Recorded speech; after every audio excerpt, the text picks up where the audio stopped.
What's going on, CDL fans, and welcome back to another power ranking after week 3 matches. We got a bunch of movers again. As you can see on screen, this is last week's ranking from my previous YouTube video. Thank you to everybody who watched that, by the way. I really appreciate it. But this is what we're basing off of this week, and there are movers. Only 2 teams stayed in the same spot from last week to this week. So let's hop into Photoshop. All right, here we are on our blank slate of the power rankings. As you can see here, as always, we got a little bit of the headlines. New York and FaZe are still undefeated. Rocker finally got their first win, and the Ravens cannot win a map. The only map wins they have are in the reverse sweep versus Legion. They have been swept in all 4 of their losses, which is kind of insane to think that they literally haven't won a map in any of the series they've lost.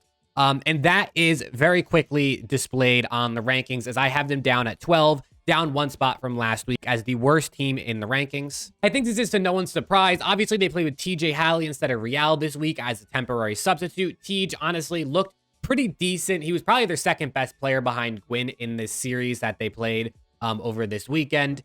And it's just a really disappointing start for the Ravens. It's really disappointing for me personally because I think Gwyn has looked exceptional. Top 1, top 2 rookie right now in the league. He's looked really, really good, but his team is just not all there. And unfortunately, I have to have them at 12. Then at number 11, down 2 spots, I do have my LA Thieves. It pains me to put these down this low, but very similar to Ravens. We can barely win maps. We really aren't able to do much at all other than that 1 win we have. We were able to take a map off of Ultra and NYSL this weekend, which showed a little bit of promise, but the entire team has negative KDs. I believe we might be the only team with all 4 players negative KD. It's just not looking good for the Thieves right now, down 2 spots from last week. Then coming in at number 10, one of the teams that has not changed, I do have the Vegas Legion. The Legion still kind of sitting in the same spot.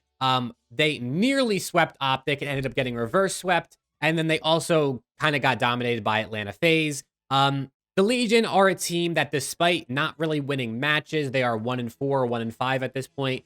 They at least can win maps. And for that very reason, I'm keeping them at number 10. I feel like they show some promise, some potential. And arguably, you could have them at 9. And the team I have above them, which is Minnesota Rocker at 9, you could swap these 2 places. I almost did swap them, but I just thought that it would be kind of weird for Legion to move up a ranking despite not winning a match and going 0-2 on the weekend. So that's why I have Rocker over them, up 3 spots from last place to number 9. But like I said, I think you could have Rocker 9 or Rocker 10, Legion 9 or Legion 10. And major shout out to Lins, another one of the rookies who absolutely showed out this weekend. All the rookies played really, really great this weekend, so it was amazing to see. Then we come into number 8, where I do have the Boston Breach down 1 spot from last week. I think the Breach look real, they look like they have some real potential when they're winning. They're super fun to watch. Snoopy, Capsidal, Priesta, all those guys playing really good when they're winning.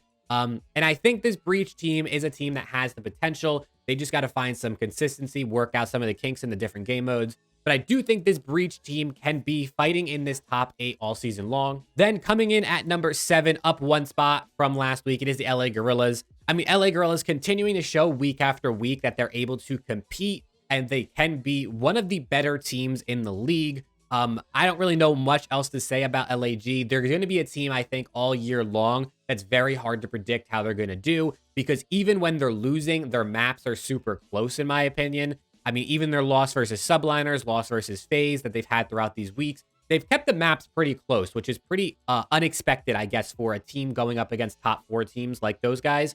So I do think that LA Gorillas are a top half team, or are going to find themselves in the top half, but for right now, just outside it at number 7. Speaking of top half, let's get into it. At number 6, I do have the Miami Heretics down 1 spot from 5 to 6, flipping spots with Seattle Surge, who I have at number 5.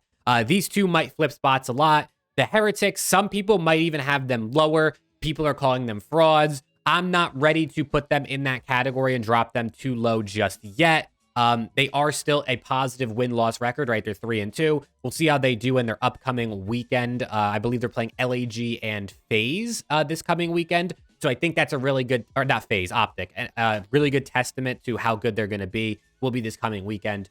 But for right now, Seattle, I have to put them above Miami, obviously. I mean, these teams might flop a lot, like I said. And now coming into our top 4, this one was really tough because the top 4 is definitely the top 4. I'm going to start out, honestly, I'm just going to put all of them on the screen right off rip. Obviously, FaZe staying at number 1, nothing changed there. Subliners up to number 2. I think I did them a disservice by having them at number 3 last week. As you can see, Optic down 2 spots, so I had them at 2. Now they're at 4. I think Optic Ultra, you could have either 1, 3, or 4. Personally, for me, Optic only played 1 series. They ended up getting the reverse sweep, which is great, don't get me wrong, but they dropped 2 maps to a Legion team who have a 10. And then you have Ultra, who I think just look a bit stronger in this last week's matches, going 2-0.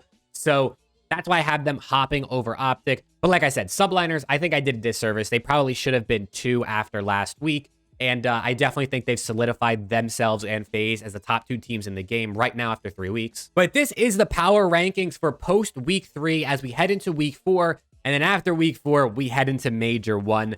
I'm super excited. I think this is going to be really, really interesting to see how this shapes out as we head into Major 1. And if you do want to see that video and more Major 1 talks, roster changes, everything that's probably going to be coming up in the next few weeks, definitely sub to the channel. Like 99% of people who watch my videos aren't subbed. So consider it if you like Call of Duty League content. This is a great place to be. With all that being said, thank you for watching, and hopefully I'll see you all in the next video.